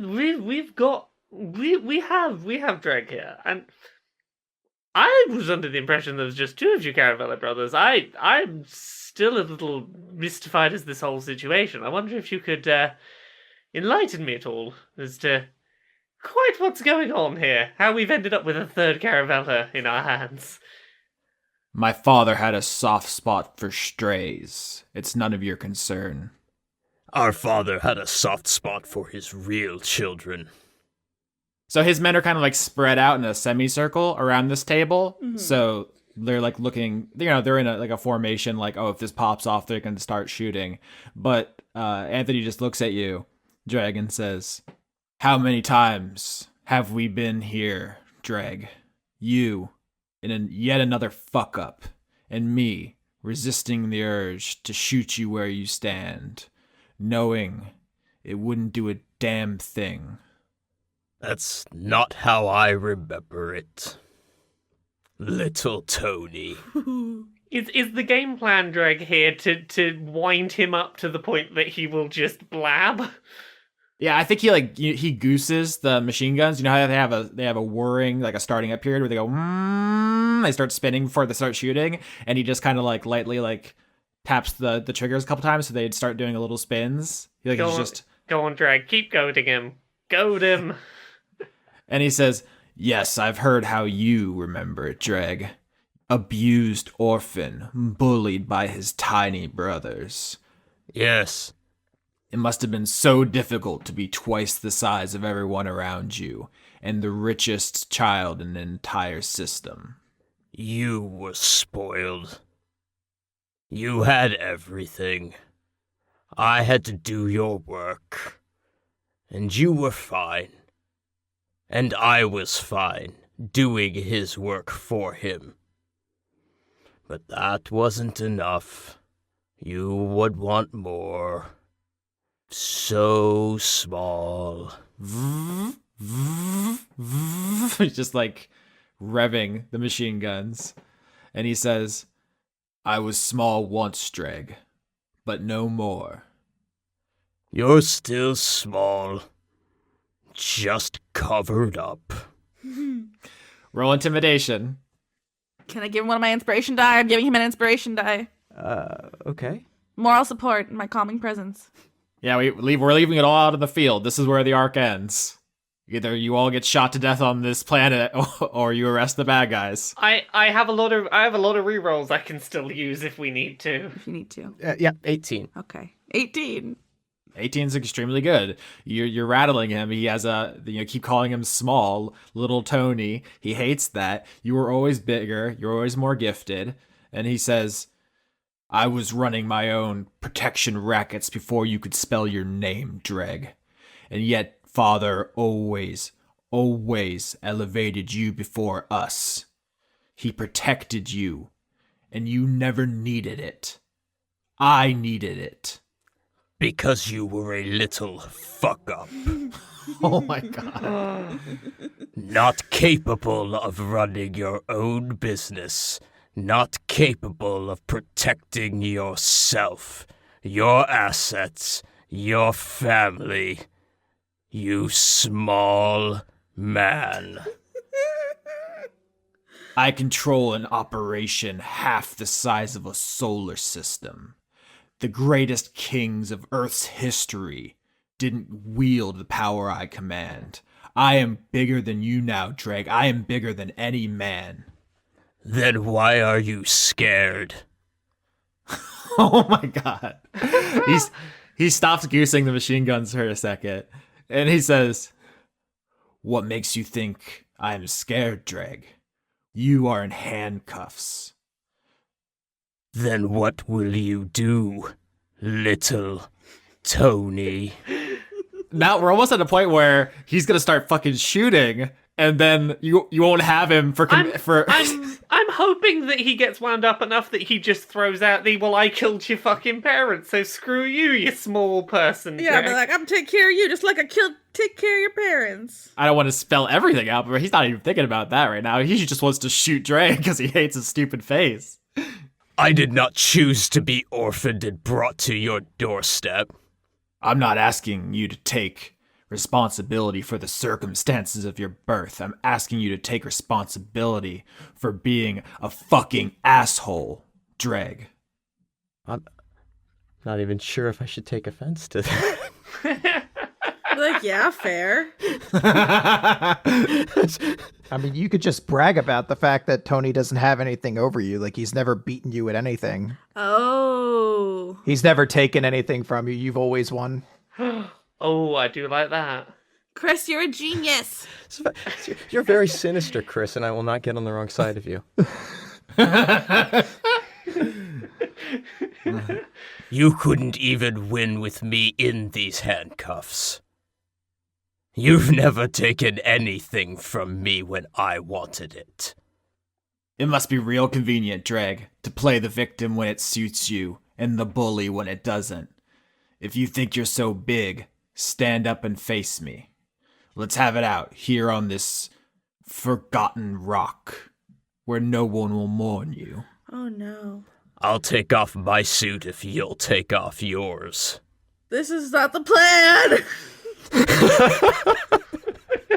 Can I ask a question real quick? Is there an insight we should be rolling to determine if Anthony thinks that murdering Dregg's parents would be harmful to him? Because we know Dregg doesn't give a fuck, but does Tony think that hurts him? I would say just roll insight. Yeah, that's what I mean. So I guess we'll all try 9. that because I'm not good at insight. Uh, Oh, wait, I have a 3. I'm great. 6. Never mind. Oh wait, I rolled a 19. Oh no. How about I re-roll someone? I'll re-roll myself. Yeah. This is my fourth re-roll of the arc, because I've got a +4. There we go. That's a 13. That's above average now. Not yet. We're gonna need one more. We need 2 15s. We have 1 right now, if you want to know. Okay, let's re-roll me again. 21! So I'm up to 5. There we go. That's a 21. I'm up to 5 exhaustion. There we go. We have a success. When trying to figure out how to beat someone psychologically, they rolled insight, audience. We finally did it! We actually did an insight roll once. He doesn't really want to hurt Dregg that much, except for the way that Dregg represents his feelings about his father. Anthony's problem is he's Anthony Jr., the heir to the Caravella family. He's Junior. He's the man. Oh, and his father was the man. And everything about his psychology and his inferiority comes from his father complex. That's how you'll get him. So just start having Dregg really brag about how he's like His true son and da-da-da. I'm the true. Yeah, like he's just like, well, my true dad's Anthony, Anthony more than yours. You are half the man he was. Such a strong man can't even put one tiny baby ogre out of its misery. A weak man just kills his problems. A strong man lives with them. Problems are liabilities. Vulnerabilities. I know more than anyone that they aren't worth the risk. I kill my problems because that's what a leader does. Father saw you, and he decided to make you a lifelong problem that he carried around with him everywhere he went, so people could see it. It was a mark of shame. And what do you have to be ashamed of? Nothing. Even Vinny, soft, pathetic Vinny, who got arrested by the cops while being invincible, had the moxie to stand up for himself. We were children, and we were able to do it, and not Father. What did you do, Tony? What were you so strong to do that Father couldn't? How did you surpass him?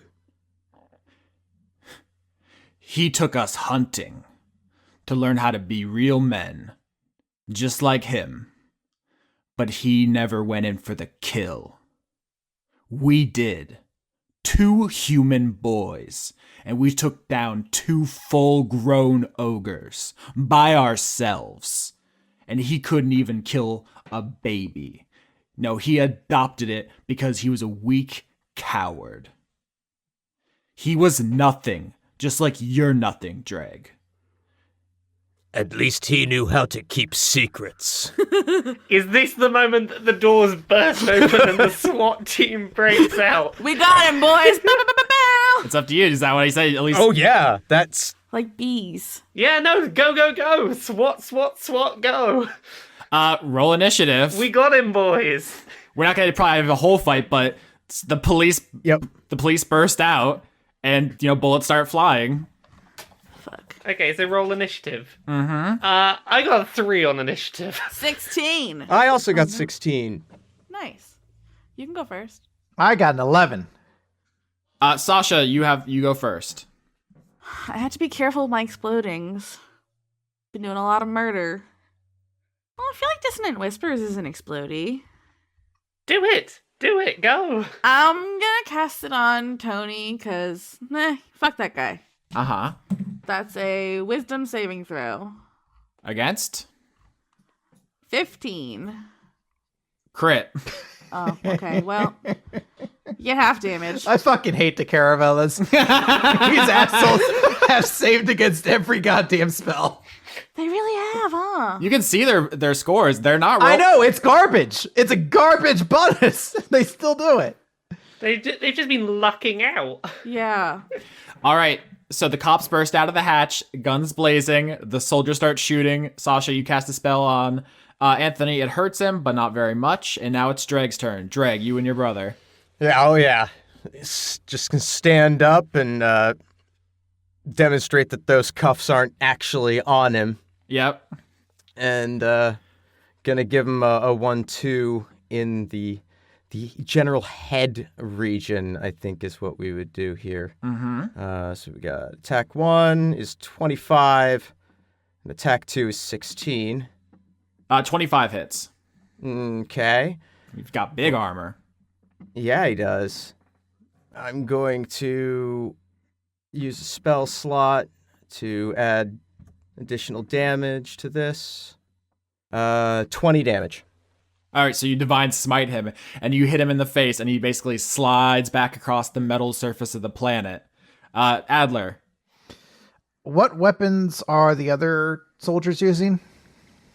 Basically like submachine guns. Laser submachine guns. I don't think getting their weapons wet will be enough to, like, nullify the gunpowder. I'm sure these are weapons that are probably better than that. So Listen, this is the end. Everyone get fucking silly. all right, then I'm going to use create water, and I'm going to create rainfall above the other soldiers to hopefully, like, douse their weapons so they won't functionally fire. So when the police come out, they don't just open fire on them. On the surface of Fairmount, there is potassium, which reacts violently with water, and you fucking... No, this isn't what a doctor would do. I wouldn't burn them alive. But you wouldn't know. What if it was a surprise? No, this is... Surprise. They're all wearing, like, space armor. They don't die. I think you start reducing people's guns to, like, okay. slag, right? You're specifically Yeah. attacking their guns, you said. All right, this is good then. I just didn't want to be like, oh, you just melted those men. Good job. I know, right? You think, oh, this spell isn't going to kill them, and then it kills them, and you're like, That's hilarious. This is why I play a character that just punches things. Uh-huh. I just like the idea, Dr. Adler, you're smart enough to know that there's like, there's a dust storm here, and you're like, but with my doctor brain, I know these chemicals are volatile when mixed with water, you know? Yes, it's not that I have only one spell slot left at a level 1, and it was the only spell that could affect multiple people. Got him, though. It is now NPC's turn. So Courage spits out his telescoping spear out of one of his dog faces, throws it through a dude's arm, and it just erupts in lightning and starts electrocuting the hell out of these dudes. And then he just like runs up and starts pulling it out and fighting dudes. I don't know if you guys have seen this in person, because he fought those Invicta guys while you were on Hypatia. But he is basically like, he's like Raiden in Metal Gear Solid 4 specifically, you know? Can he be Raiden from Mortal Kombat? He's a little bit of both, honestly. All right, cool. I can get with this mental imaging. But he's like a super ninja, basically. He just starts carving dudes up. Big Star is here. He starts firing his arm cannon, just blowing dudes off their feet. You guys are really well equipped. You were expecting the cops to come out, and they weren't, so you have an advantage there. And now Anthony's going to shoot Dregg with his 2 really super heavy machine guns. Dregg, are you ready? I am ready. 13, 18, 24. The 18 and the 24 hit. 19 damage. woof. Woof. But I'm still a kicking. How are you? Not great. Yeah, he just opens up on you with 2 machine guns almost at point blank range. He's about to eat you apart. And it is now Dr. Melbeck's turn. Doctor Not Captain. Doctor, it is Captain Doctor. Yeah, so it is Captain Melbeck's turn. Dr. Captain Melbeck. She's been going to night school. I edited out all the times last episode you said Dr. Melbeck instead of Captain Melbeck. I was trying to keep your secret, but now it's out. I record in the middle of the night, and sometimes I call myself Doctor because apparently I want all of the titles. I want to be Dr. Captain Melbeck.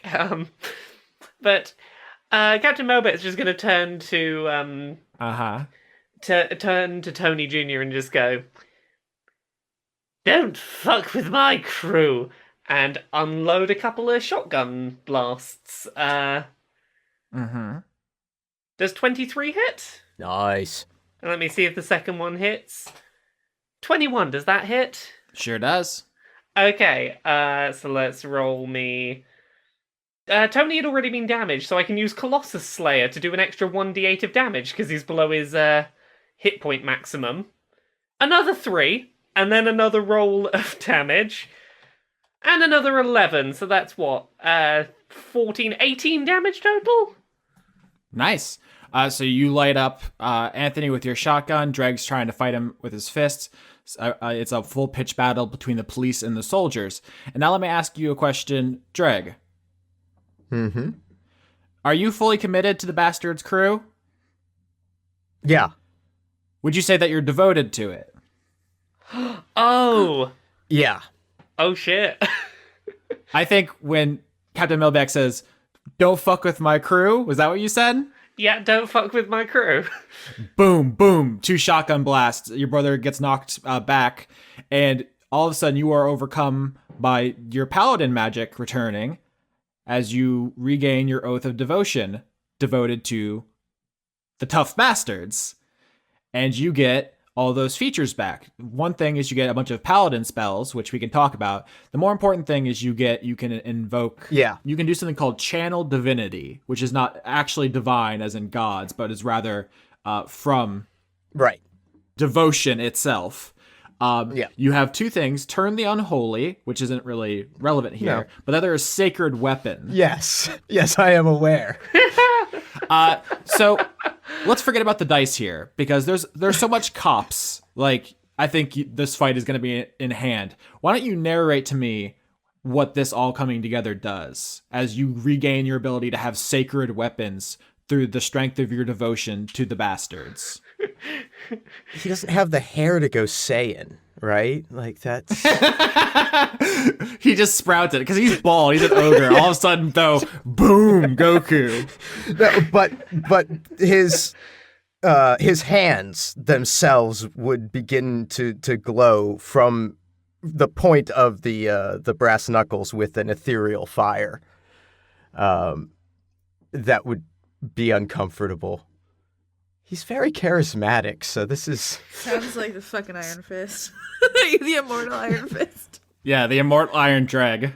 The immortal Iron Fist. Yeah, I'm not familiar with this Iron You Fist. shouldn't be. That's probably for the best, honestly. Oh, get him, everybody. Everybody get him. The second season was supposedly much better. Supposedly. Allegedly. I don't know. Got canceled.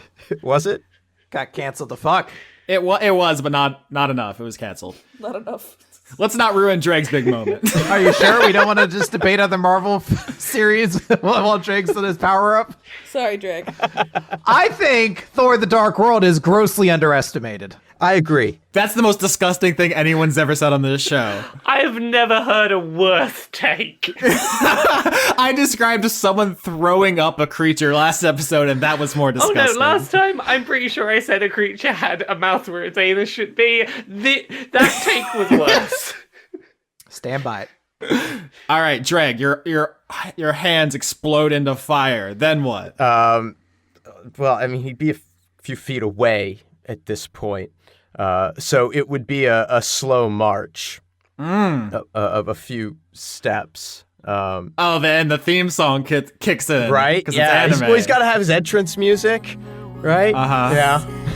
Don't lose your way in your mind. We have to be as one. So he'll do a slow march up, and he's like not wearing a helmet, right? No, he has his face uncovered. Yeah, that's really dumb. Why would you do that? It's really over.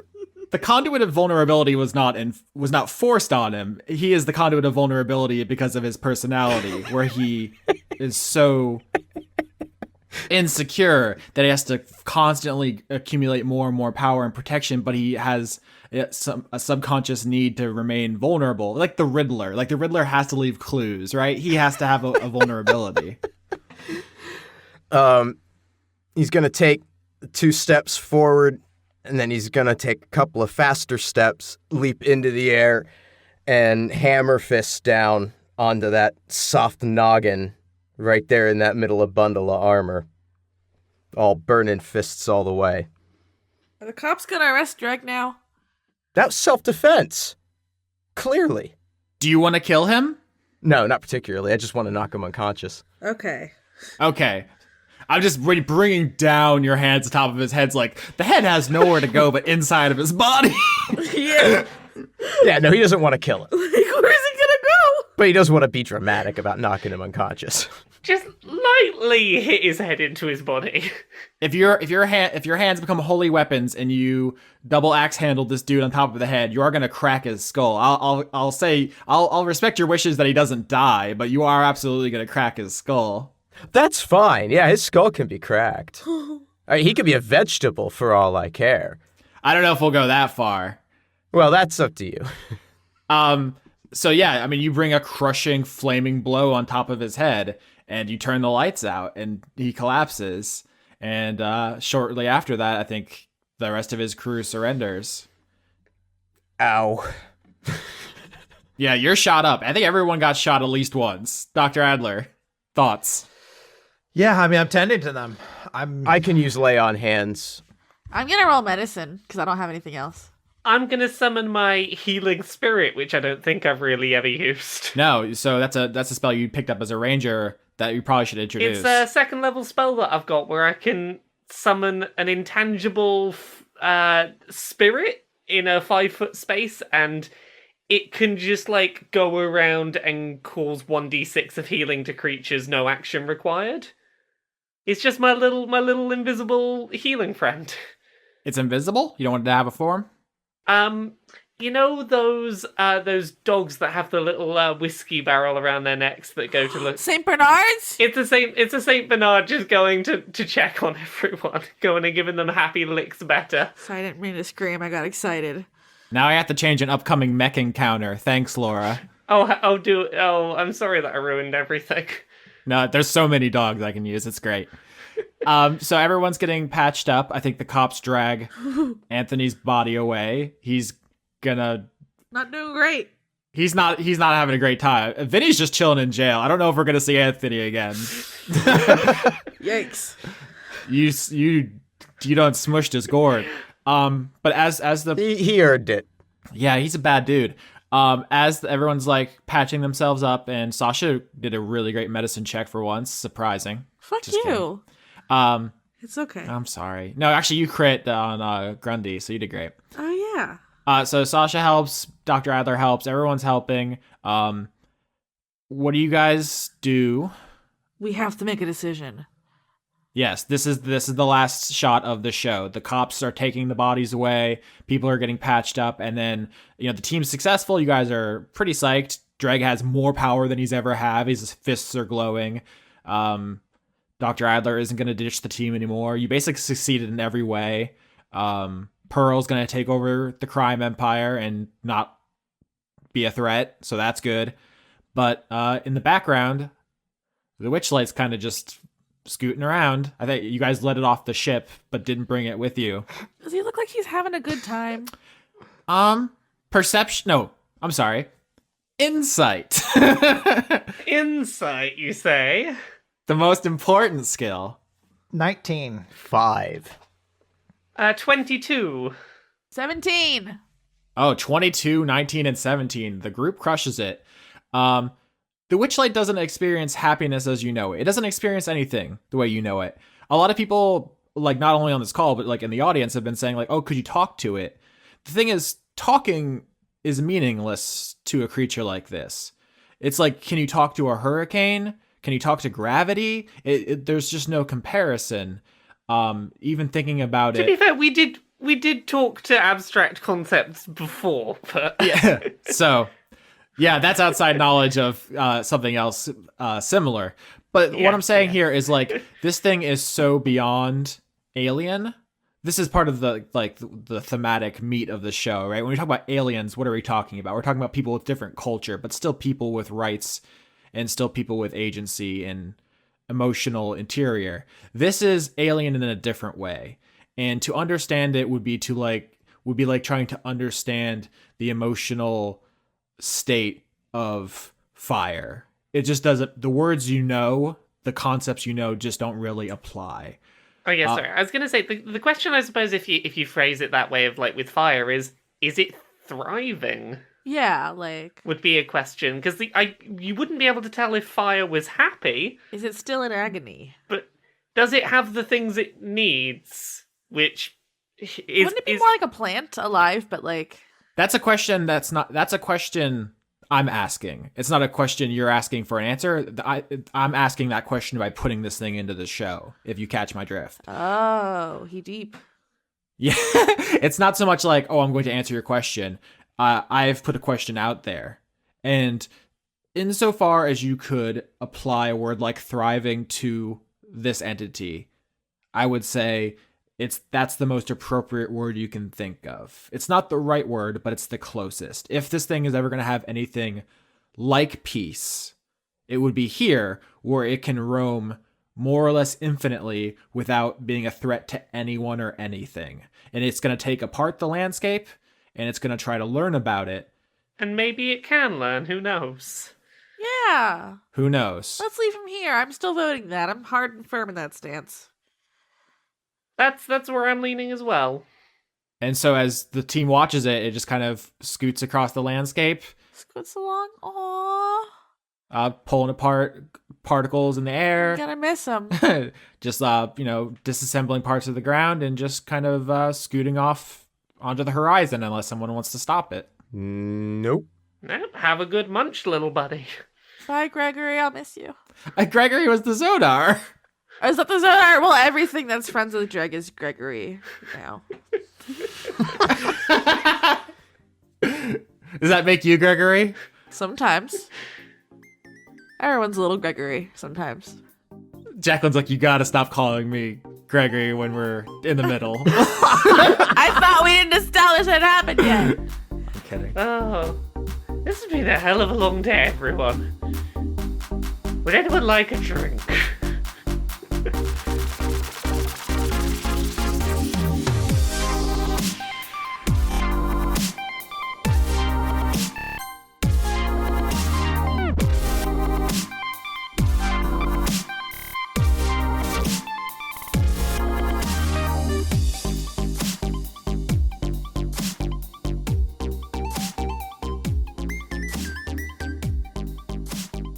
Lauren, I'm the easiest person to shop for. You know what I want? Bean? That too. But you know the other thing I want? Is it credits? It is credits. How'd you know? I guessed. It's what I ask for every month. Every month? Whoa, that's too many Christmases. Not for the credits. I lost the metaphor. Anyway, we have music that we use on the show we need to give credit for. First, we have Your Reality feature-based remix from Doki Doki Literature Club by The Musical Ghost. We have Morning Thinker, an arrangement of Thinker from Armored Core 4 by Overclocked Remix. And The Sound of the Galaxy, an arrangement of Freedom's Progress from Mass Effect by Overclocked Remix. Wow, I said them all. Wow, you know all of them and I know none of them. That's okay. It's not your job. Yeah, but you know what is my job? You gotta read the names. Yeah, who wants to start? You do. Name is the first name. No, it's not. That's just the top of the column in Excel. This Okay, I was spreadsheet. confused. I was Fuck like, off. is it somebody put their name as name? You can tell because they're in alphabetical order. Well, then you need to start because, no, I'll do it. A female presenting boob hat. That's a timely Tumblr reference. A mountain biking vampire witch from the future. Damn, that sounds cool. I'm pretty sure that is a reference to one of my favorite drag queens. Tweet me and tell me if that is an reference, please. Okay. Adora, conduit of She-Ra herself. Good show. Aki Savalainen. Albert West. Aaliyah. Alex Vepra. All Wojak are bastards? The Wojak are the police for the Boros Guild in Ravnica. It's a long story. Sure. Andrew Birmingham. Andrew Fallu, conduit of mediocrity itself. Andrew Fedje, conduit of it's pronounced Fedji itself. Oh, fuck, you got owned. I should have read ahead, huh? Uh-huh. Andrew Grothin. Andy Harkins, man, they could just get us at any time with the pronunciation now. They're really gonna get us. Anime Jesus. Anna, that's her cat. No, damn it. Also, Anna the cat, conduit of goblins. What the fuck? God, they know us so well. Anthony, patron of Dora. Hey, what's up, Anthony?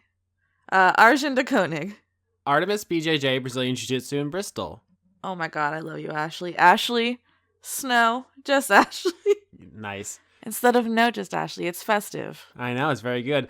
Aston Yeatsky, conduit of eat a whole ass.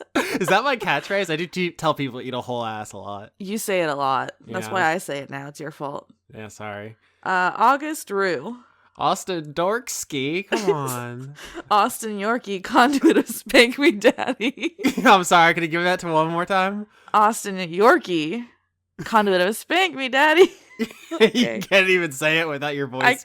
I can't. I'm cringing. Austin Yorsky died to pinwheel twice. You didn't even change it for Christmas, and you're still wrong. Einar Johansson. B-Duck_Quack. B-Ray Echo. Bleakier. Brady, conduit of failed murder. Brady, no! Well, it's better failed than succeeded, Brady, so. True. Brendan Williams. Come on, Brent. Brent. Dick, penis, cock, goatly. They have too much power now. We have to do something. Buster Muffin Half. Oh, It's come still on. good. Cameron Abbas. I get a large pizza with pineapple mushroom ranch on the side. And they ran out of space. Nope, it didn't finish the word, so your ranch is going to be on the pizza. Yeah. Chris Walling. Christkind Tarian, conduit of stolen. I'm confused. Christopher Hake. Christopher Charlow. Clark Westfield. Cody Jackson. Condiment of cucumber itself. Damn, I didn't even read it right the first time. Conduit of perfection itself. That's the dragon. Oh, this is good. Congratulations on Morgan, a big Dale of your skillfully, hilarious show. It's all our names. Good job. It really is. Coram, there's no charm equal to tenderness of heart. Is that a quote for something, or you just felt poetic there, Coram? I bet that's a quote from something. Cormac, conduit of same. Yeah, same. Counterfeit. Daria Morgendorfer? Is that Daria's last name in the show Daria? I don't know. David Page. Dawn. Dawning Frost. Dennis Bankson. Dennis Pancake Detlefson. Devin, conduit of evolution. Dylan L. Don't ask for whom the bozogs. Bozogs for thee. You got the most fun ones this month. I feel really like. am. Dorian, conduit of self-destruction, Grayson. Oh, the biggest mood. Dr. Tao. Dr. Goatman. Dragon in the server room. Drakengard 4, Noe's Return 2019 by Yoko Taro, conduit of Yoko Taro. Can I kickstart that, please? Dylan. East Atlanta Santa. That's Sup, fun to say. Santa? Ebrend, the prisoner of Toscaban. Ecorin. Elderly Goose, conduit of nobody can kill Elderly Goose. Wait, is someone trying to kill Elderly Goose? Don't kill a goose. Is that what the failed murderer was before? Oh no, Brent, stop. Oh my god, there's a whole fucking plot going on here. Eleanor Nonante sees Periton. Eileen. Emma loves to cuddle Moose. Is Moose the name of a cat or a dog, or is it a moose? full ass moose? Either way, all good. All good. Indigo Vandane. Erwin Leilagedek. Ethan Lawrence. Extellaris. Fabian got that dank. Oh no. Yeah. Fabian, to keep it away from her. No. Florian H. Francois V. George E. Jody Fisher IV. God or Satan. Grimlock. Happy Halloween to everyone. Kiefer Lowe. Harley Astor. Harrison Andrew. Hedron Master. Highway to Mel. I read a Xandra light novel and transformed into a patron. I'm sorry, Austin. I love your pretentious storytelling. Thank you. Ingmar Gremmen. Ink Drop the Condra. Conduit of Slime and Ooze. Ready for season 9? Is that the slime season? I've written a lot of checks about future seasons that I'm not going to be able to cash. I don't know what season 9 is supposed to be anymore. Oh no. Isaac, conduit of Gavel Gavel Gavel itself. Good job, Isaac. Mm-hmm. James Neely. Jamie. Janiac, conduit of wishing everyone a happy unicorn dance party. Aw. Okay. Jaspel, conduit of Christmas fluff balls. Jay Logan, conduit of queerness itself. Jealous Goddess cosplay. Jeff Clark. Jen. Jingle Yams. Aw, yam. I love yams. John Kerry. John Potts. I didn't say it this month. Did you notice? Oh, you didn't. I'm proud of you. John Barnett. Joseph Tombrello. Josh Mosier. J.P. Green. Jew-Man Jock Frost. Julian Phillips. Just a Jester. Just a Griff McTravelroy. Fuck off. Jorgen Indie Monster, conduit of name butchering one McFord. Kara Stonehouse. Caster UK. Kate, conduit of instant regret. Nothing from you this month? I definitely expected the same there. No, that's what the silence was for. Okay, Keller Automat. Ken Firstel. Kevin Dobbins. Killer Cotton Shizno. Kitty Foe. Corrito Prime, conduit of restless leg syndrome. Kyle Batsvik. Lana Seawolf, Lady of Bones. Levi the Goblin Dude. Lily Kedge, conduit of Stay Tuned. Lindsay Pankhurst, conduit of two peanuts for walking down the street. One. That's the Pulp Fiction joke, isn't it? I think so. My memory's not good. Okay. Anyways, Logion, conduit of fatigue. Oh boy, big mood. Lauren, the 3 days reroll, 7 days reroll, 12 days Krishmesh, Kates. Luke Powers. M. Joe. Markov needs pangolins. Don't we all? Yeah. The Cult of Gorfanax. Master Rink. Matthew B. Hare. Matthew Schultz. Matthew Weber, conduit of what? Oh, sorry. Same. Matthias Lackitz. Maz Jin. Melissa Nielsen. Mel Tish. Mary, actually Christmas is just as stressful as Thanksgiving flowers. I'm sorry, Mary. We have to be more supportive, Lauren. We can't just dunk on people's choice of holidays. Yeah, I mean, I get it. Big mood. Mary Chrysler. Michael Groman. Michael Hall. Michael Minkler, conduit of being mispronounced but being okay with it. Fuck. Is it Michael or Michelle Minkler? Oh, I'm bad at reading, I guess. Or it might be Michelle. I don't know where the emphasis goes. Well, I guess they're okay with it. Midlife Stasis. Miko from Finland. Mistletoe spilling out of every orifice of my body. No, that's too much mistletoe. Is it mistletoe poisonous? Get it out of your body. No. Okay. Morgan Rapp. Nicholas Dominic. Nina Pearson. Noah Sudret.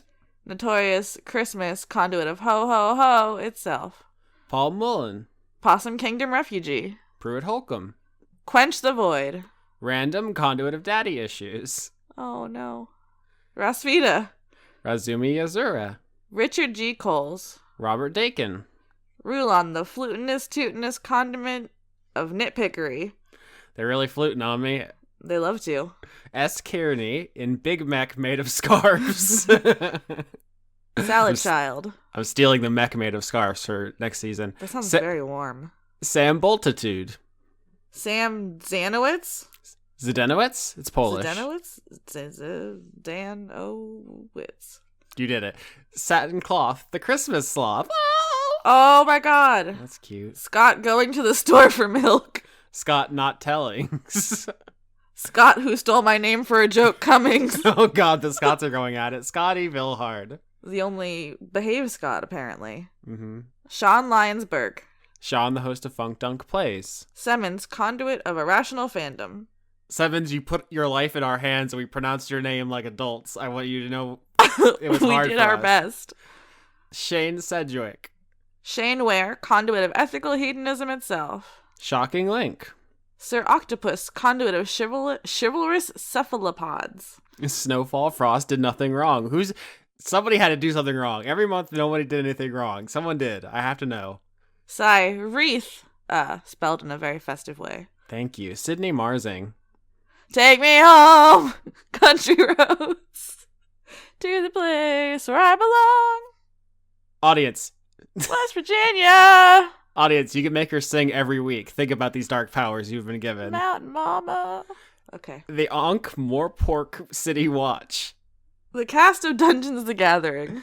The Hadsels. The Precursor. The Unitarian Universalist Congregation of Marietta, Georgia. The Paladin's Wife.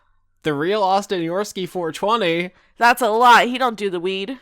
I'm the fake Austin Yorsky 69. And you can be the real Austin Yorsky 420.